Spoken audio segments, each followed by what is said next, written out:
노상원 전 국군정보사령관이 한미 공동작전에 의한 중국인 간첩단 검거 보도가 사실이라고 밝혔다. 서울구치소에 구속수감돼 있는 노 전 사령관은 부정선거 규명운동을 벌여온 장제원 박사와의 접견에서 스카이데일리 중국 간첩단 보도가 맞는가라는 질문에 다 맞습니다. 라고 답했다고 장 박사가 본지에 알려왔다. 16일 장 박사에 따르면 앞서 노 전 사령관은 스카이데일리 중국 간첩단 보도를 아는가라고 장 박사가 묻자 잘 압니다. 라고 답변한 뒤 본지 보도의 사실 여부를 재차 묻자 이같이 밝혔다고 한다. 노 전 사령관이 경기 수원에 자리한 선거용 수원 외국인 공동숙소에 계엄군이 진입했고 중국인 간첩단을 검거한 사실에 관해 언급한 것은 처음이다. 그동안 국내 주류 언론들이 대체로 노 전 사령관의 무속 신앙에 초점을 맞추며 흠집내기 보도에 열을 올린 가운데 한미 공조작전에 관한 발언은 그의 입을 통해 나온 적이 없다. 일찌감치 더불어민주당 소속 김병주, 박선원, 윤건영 의원이 국회 상임위와 언론 등을 통해 선거관리위원회 수원연수원에서 실종된 직원들의 의혹을 제기했을 때도 중국 간첩단에 관한 노 전 사령관의 입장은 보도되지 않았다. 언론은 노 전 사령관을 12.3 비상계엄에 깊숙이 관여한 인물로 지목했다.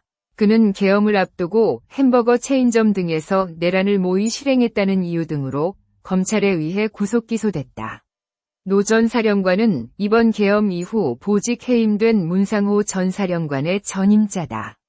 퇴역 전 상명하복 관계에 있던 정보사 대령급 간부들에게 직접 지시한 정황도 언론 보도로 전해진 바 있다.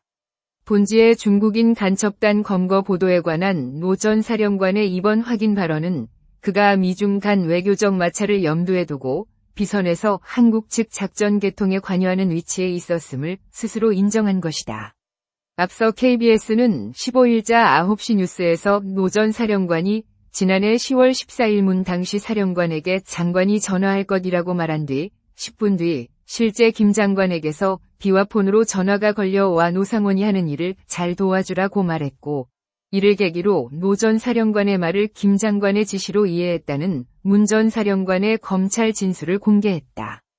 그러면서 노 전 사령관은 계엄 당일 오후 9시 30분쯤 문 당시 사령관에게 전화해 밤 10시쯤에 속보가 나오면 선관위에 인원을 투입하라고 했고 다시 전화를 걸어와 20분 정도 지연될 것이라며 계엄의 구체적인 일정을 꿰뚫고 있었다는 취지로 KBS는 보도했다. 윤석열 대통령은 오후 10시 23분 계엄을 선포하는 대국민 담화문을 낭독했다. 노 전 사령관과 문 전 사령관은 헌법재판소의 윤 대통령 탄핵 심판에 아직 증인으로 호출되지 않았다. 한편 본지는 지난해 12월 3일 중국인 간첩 혐의자들이 한미 공조작전에 의해 선거용 수원에서 검거됐다고 보도했다. 이 작전은 신분을 겉으로 드러내지 않는 한미 정보당국의 블랙 요원들이 주축이 된 블랙옵스 작전으로 확인됐다. 한미 작전 참여자들은 중국 국적 간첩단의 소재와 혐의를 특정하기 위해 수년간 정보 수집 및 추적을 벌이며 긴밀하게 공조해온 것으로 밝혀졌다.